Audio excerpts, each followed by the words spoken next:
तो अब वो लेखपाल को मिल गई, कोई टीम गठित नहीं हुई, लेखपाल को मिल गई और लेखपाल अपने मुझे 15-20 दिन मेरे यहाँ फ़ोन किया आपकी वो आई है, उसके बाद वो बैठे बैठे वहीं से वही पुरानी आख्या लगा के मतलब कॉपी पेस्ट। कॉपी पेस्ट करके वही लगा दी।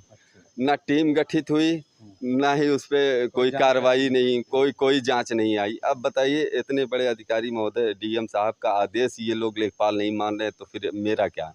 मैं तो एक किसान आदमी हूँ।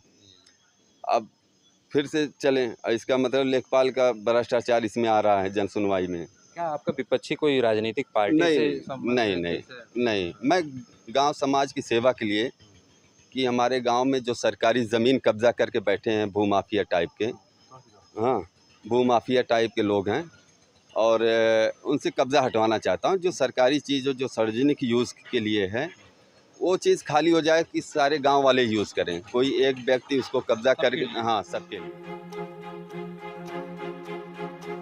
अभी हम मौजूद हैं निजामाबाद थाना क्षेत्र के ग्राम ये धन्नीपुर में है।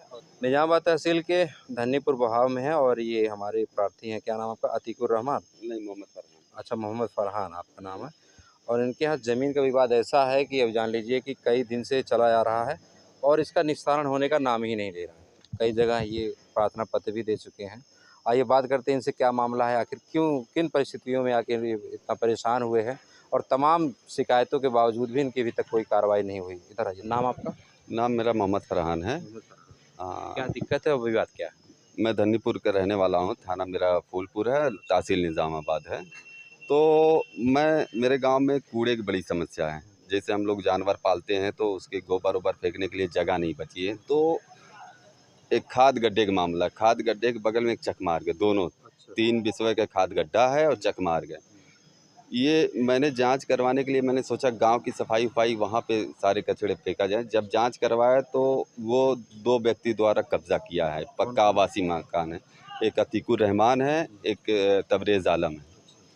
और मैंने दरख्वास्त भी दिया था एसडीएम महोदय को 17 फरवरी को और उन्होंने कहा था जांच करके और कब्ज़े का हटवाया जाए और उसके बाद उन्होंने जांच भी किया लेखपाल ने और आख्या भी लगाई कि हाँ, इन दोनों का आवासीय मकान पक्का बना के काबिज़ हैं, कब्ज़ा है उस खाद गड्ढे और चकमार्ग पे। उसके बाद लेकिन उन्होंने फर्जी रिपोर्ट लगा दिया, उसमें एक 15C की रिपोर्ट लगा दिया। वो कभी 132 लैंड में 15C की रिपोर्ट नहीं लगती। अगर रिपोर्ट लगी भी है तो वो जुर्माना दे के उसको अतिक्रमण को हटवाया जाना चाहिए। हाँ हाँ, अब लेखपाल ने रिपोर्ट लगा के ना कब्ज़ा हटवाया ना ही कुछ किया और इसमें 15C की रिपोर्ट लगा के कह दिया कि ये स्थगन आदेश पारित है वहाँ, हाँ, ये आयुक्त महोदय के यहाँ, लखनऊ नहीं है, सदर में। और उसके बाद स्थगन आदेश जब मैंने उस घाटे मैंने कहा अगर उस घाटे पे 214 215 घाटा नंबर है खाद गड्ढा और चकमार का, जब मैंने उस घाटे पे लेखपाल से पूछा कि मैंने कहा कि अगर आपने रिपोर्ट लगाया तो उस घाटे पे कोई मुकदमा होगा, कोई आदेश होगा डीएम या एसडीएम महोदय का, तो आप मुझे वो दिखाओ। तो उन्होंने मेरा नंबर ब्लॉक कर दिया, लेखपाल महोदय ने। तो उसके बाद कोई कार्रवाई, मुझे रिपोर्ट मिल गई, पूरा फ़ोटो मिल गया कि हाँ ये लोग कब्ज़ा किए हैं।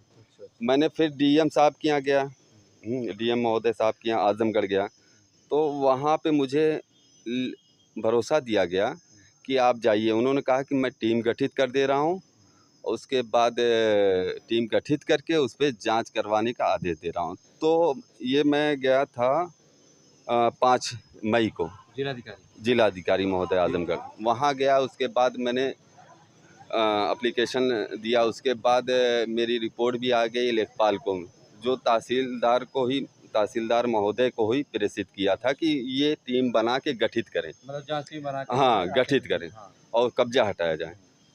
तो अब वो लेखपाल को मिल गई, कोई टीम गठित नहीं हुई, लेखपाल को मिल गई और लेखपाल अपने मुझे 15-20 दिन मेरे यहाँ फ़ोन किया आपकी वो आई है, उसके बाद वो बैठे बैठे वहीं से वही पुरानी आख्या लगा के, मतलब कॉपी पेस्ट करके वही लगा दी। ना टीम गठित हुई, ना ही उस पे कोई कार्रवाई नहीं, कोई जांच नहीं आई। अब बताइए इतने बड़े अधिकारी महोदय डीएम साहब का आदेश ये लोग लेखपाल नहीं मान रहे तो फिर मेरा क्या? मैं तो एक किसान आदमी हूँ। अब फिर से चलें। इसका मतलब लेखपाल का भ्रष्टाचार इसमें आ रहा है जन सुनवाई में। क्या आपका विपक्षी कोई राजनीतिक पार्टी से नहीं, संबंध नहीं, है? नहीं, जैसे नहीं। मैं गाँव समाज की सेवा के लिए कि हमारे गाँव में जो सरकारी ज़मीन कब्ज़ा करके बैठे हैं भूमाफिया टाइप के, हाँ, भूमाफिया टाइप के लोग हैं और उनसे कब्ज़ा हटवाना चाहता हूँ। जो सरकारी चीज़ जो सार्वजनिक यूज़ के लिए है, वो चीज़ खाली हो जाए कि सारे गाँव वाले यूज़ करें। कोई एक व्यक्ति उसको कब्ज़ा करके, हाँ, सबके लिए, इसलिए। तो ये आज इतने दिन से मामला लगभग कितने साल से ही चल रहा है? ये अभी मैंने फरवरी में दरख्वास्त दिया था, फरवरी 2026 में। तो मैंने कहा कि हमारे यहाँ कूड़े की बड़ी समस्या है, इसलिए मैंने कहा कि गांव समाज के जितने जानवर हैं सब वहाँ खाद हो कि जो चीज़ सुरक्षित है वहाँ लोग फेंकें।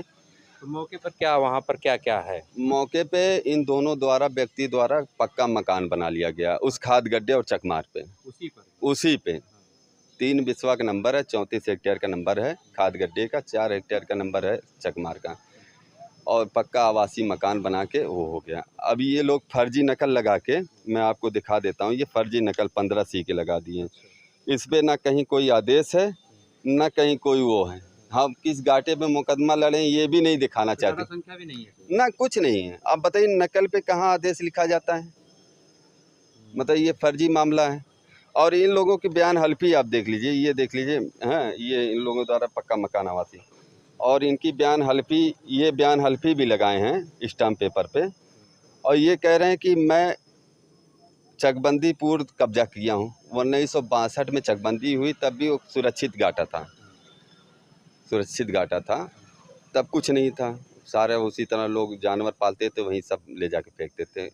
अभी ये लेखपाल लगा रही है कि तहसील में है और नकल लगा रहे हैं सदर की 15 सी की। मतलब कुल मिला-जुला हाँ, गोल-गोल फर्जी, घुमाया जा रहा है। बस। और उसके बाद ये बयान हल्फी लिख रहे हैं कि लखनऊ राजेश की यहाँ वही मुकदमा नंबर 1345 और ये अपना खुद बयान, मतलब इसमें सही क्या है गलत क्या है ये कैसे पता? ये बात। तो क्या चाहते हैं इसमें ये बताइए मैं आप? इस पे चाहता हूँ कि डीएम महोदय हमारे आला अधिकारी हैं उन पे कार्रवाई करें, इस जगह को खाली करवाया जाए और पूरे गांव समाज की उसमें सबकी भलाई के लिए। ये पूरा मामला है जो धन्नीपुर गाँव का। अब आपने देखा ही है कि राजस्व विभाग की क्या कारण पला रही, मतलब ज़मीन पर उतरे ही बिना वहीं कमरों से बैठ के रिपोर्ट लग जाती है। कहीं किसी गाटा संख्या का कोई उल्लेख नहीं है, न तो धरातल पे आके कोई वास्तविकता जांच करके, न ही ढंग की कार्रवाई की जाती है। ऐसा इनके ही नहीं, कई जगहों पर हुआ है। तो मैं चाहूँगा कि आजमगढ़ प्रशासन अगर इस वीडियो को देख रहे हैं, तो तत्काल एक टीम गठित करके और जो भी ये मामला है इसको सुलझाए, ताकि ये पूरे गाँव के हित के लिए जो ये आवाज़ उठा रहे हैं, गाँव की आवाज़ के लिए, मतलब गाँव के लिए ही आवाज़ बन रहे हैं, तो ये गाँव वालों के लिए लाभकारी हो और गाँव वाले इसका लाभ उठाएँ। और कुछ कहना हो? नहीं, वही है कि फिर से इस पे जांच करवा के फिर टीम गठित करें और एसडीएम महोदय या तहसीलदार महोदय आएँ और जो भी है आप उस पे कार्रवाई करके इस कब्जे को हटवा दिया जाए, नहीं तो इसी तरह पड़ा रहेगा और हैं लोग, मैं समझ रहा हूँ। कार्रवाई नहीं हो पाएगी। चलिए, इस वीडियो पे आपकी क्या प्रतिक्रिया आप लोग भी कमेंट करके बताइएगा। फिर मिलते हैं किसी नेक्स्ट वीडियो, तब तक के लिए जय हिंद।